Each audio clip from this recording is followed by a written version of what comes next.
Olá e sejam bem-vindos. Esta é a História das Histórias. Eu chamo João Paulo Sacadura. Em Viseu, Alberto Correia, investigador e historiador da história e das tradições da região centro, vai-nos trazer mais uma história, mais uma lenda, mais uma pérola de conhecimento que ele nos vai falar hoje sobre a Cabeleira de Berenice. Estou muito curioso. Vamos a isso. Bem-vindo, Alberto. A história que hoje conto traz o jeito das histórias que, contadas, sempre nos embalam. Era uma vez... Podia começar assim esta velha história construída de realidade e fantasia. Era o século III a.C. Reinava sobre as terras do Egito, Ptolomeu e Vergeto, um jovem rei de uma nobre dinastia. Sua mulher, Berenice, era a mais bela das rainhas que houvera. Um dia, o rei partiu para uma campanha contra a Síria, ainda longe, mais ao norte. Eram aos 1000 os marinheiros, que eram ferozes os guerreiros do norte, se contava. Berenice, a jovem rainha, teme pelo seu rei e senhor.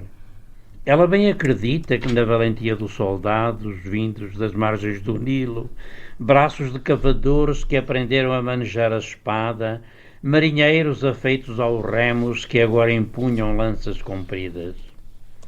Berenice, tão bela e tão desprotegida no palácio, confia aos deuses, mais do que aos soldados, a vida do seu rei. E é ela que se dirige com as cortesãs mais leais e os soldados da guarda ao templo de Afrodite, a deusa que dourava o mar e o amor. Prometera a Deus a oferenda de seus cabelos para que voltasse são e salvo o rei que partira para a guerra e a deixara. O sacerdote maior estremece quando os cabelos de Berenice caem soltos sobre uma lâmina de ouro. Mas a rainha ergue o vulto, toma a lâmina com os cabelos cortados e depõe-na sobre o altar da deusa. O rei voltou vitorioso da campanha, trazia joias às 1000 para ofertar à rainha. Estranhou o rei o penteado da rainha, e a rainha contou o voto que fizera.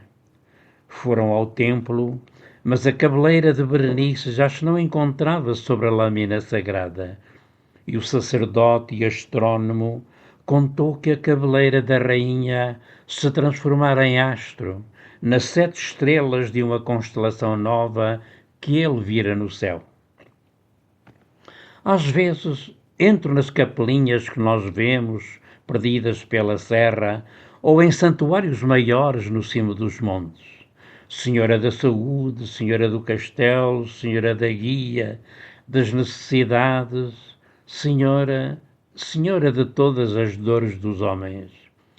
Há por lá tranças de donzelas que não voaram para o céu.